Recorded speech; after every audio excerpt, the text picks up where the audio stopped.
ಆಗಲೇ ನಾನು ಹೇಳ್ತಾ ಇದ್ದೆ, ಚಾಮುಂಡಿ ಬೆಟ್ಟದ ಜೊತೆಗೆ ಈಗ ಮುಸ್ತಾಕ್ ಬಾನುನ್ ಕರ್ಕೊಂಬಂದು ಆ ದೀಪಾ ಬಸ್ತಿನ ಬಿಟ್ರೆ ಎಲ್ಲೋ ಪಾಪ ಬಂದು ದೀಪಾ ಬಸ್ತಿನ ಹಾಕ್ಬಿಟ್ರಿ. ಅವ್ರು ಹಿಂದೂ.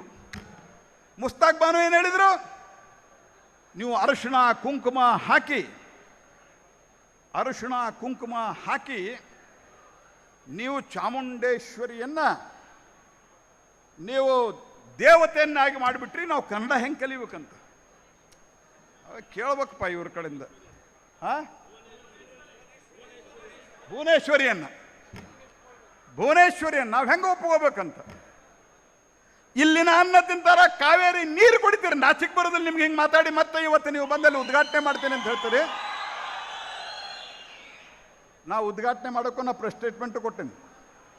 ಉದ್ಘಾಟನೆ ಮಾಡೋದಕ್ಕೂ ಅಭ್ಯಂತರಿಲ್ಲ, ಕ್ಷಮೆ ಕೇಳ್ರಿ. ನಾನು ಭುವನೇಶ್ವರಿ ಮಾತೆಯನ್ನು ಒಪ್ತೀನಿ, ಚಾಮುಂಡಿ ಮಾತೆಯನ್ನು ಒಪ್ತೀನಿ. ನಾನು ಚಾಮುಂಡಿ ಮಾತೆಗೆ ತಲೆಬಾಗಿ ನಮಸ್ಕಾರ ಮಾಡಿ ಉದ್ಘಾಟನೆ ಮಾಡ್ತೀನಿ ಅಂತ ಘೋಷಣೆ ಮಾಡ್ರಿ. ನಾವು ನಿಮ್ಮನ್ನು ಬಂದು ಸ್ವಾಗತ ಮಾಡ್ತೀವಿ. ನಿಮ್ಮ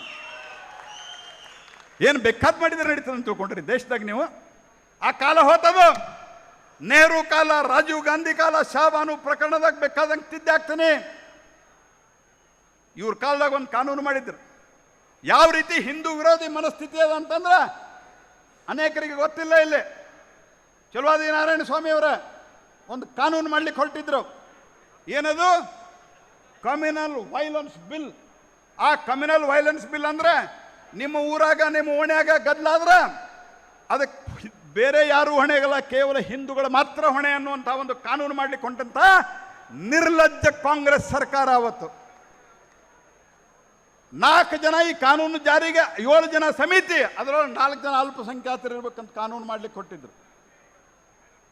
ಆ ಕಾಲದಲ್ಲಿ ಪ್ರಣವ್ ಮುಖರ್ಜಿ ಅವರು ಬಾಳಾಗಿದ್ರೆ ಗಲಾಟೆ ಆಗತ್ತಾ, ಇದ್ರ ವಿರುದ್ಧವಾಗಿ ಜನ ಹೇಳ್ತಾರ ಅಂತ ಹೇಳಿದಾಗ 14ರ ನಂತರ ನಾವು ಅಧಿಕಾರಕ್ಕೆ ಬಂದ ಮೇಲೆ ಈ ಕಾನೂನು ಮಾಡ್ತೀವಿ ಅಂತ ಹೇಳಿದ್ರು.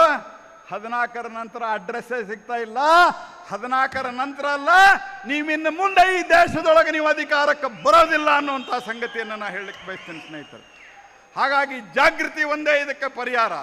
ಜಾತಿ, ಮತ, ಪಂಥ, ಭೇದ ಎಲ್ಲವನ್ನು ಬಿಟ್ಟು, ಭಾಷೆ ಎಲ್ಲವನ್ನು ಬಿಟ್ಟು ನಾವು ಒಂದಾಗಿ ಈ ದೇಶದ ಹಿತಕ್ಕಾಗಿ, ದೇಶದಿಂದ ಹೊರಗಡೆ ಆಕ್ರಮಣವಾದಾಗ ಅದಕ್ಕೂ ಎದುರಿಸಲಿಕ್ಕೆ ನಮ್ಮ ಸೈನಿಕರಿಗೆ ನೈತಿಕ ಬೆಂಬಲವನ್ನು ಕೊಡ್ತಾ, ದೇಶದೊಳಗೆ ಒಳಗಿದ್ದಂಥವ್ರು ಇಂಥ ಕುತ್ಸಿತ ಬುದ್ಧಿಯವರು ನಮ್ಮ ಸಮಾಜದ ವಿರುದ್ಧ ಷಡ್ಯಂತ್ರ ಮಾಡಬೇಕಾದ್ರೆ ಅದರ ವಿರುದ್ಧವಾಗಿ ಧ್ವನಿ ಎತ್ತಲಿಕ್ಕೆ ಸಮಾಜ ಒಂದಾಗಬೇಕು.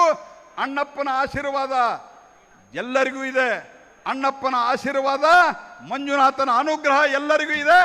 ಆದರೆ ನಾವೆಲ್ಲರೂ ಸದಾ ಕಾಲವಾಗಿ ಜಾಗೃತವಾಗಿದ್ದು ಈ ರೀತಿಯ ಷಡ್ಯಂತ್ರಗಳನ್ನು ವಿಫಲಗೊಳಿಸುವುದೇ ನಮ್ಮೆಲ್ಲರ ಇವತ್ತು ಆದ್ಯ ಕರ್ತವ್ಯ ಆಗಬೇಕನ್ನುವಂಥ ಮಾತನ್ನು ಹೇಳ್ತಾ, ಬೋಲೋ ಭಾರತ್ ಮಾತಾ ಕಿ, ಮಂಜುನಾಥ್ ಸ್ವಾಮಿ ಕಿ, ಅಣ್ಣಪ್ಪ ಸ್ವಾಮಿ ಕಿ.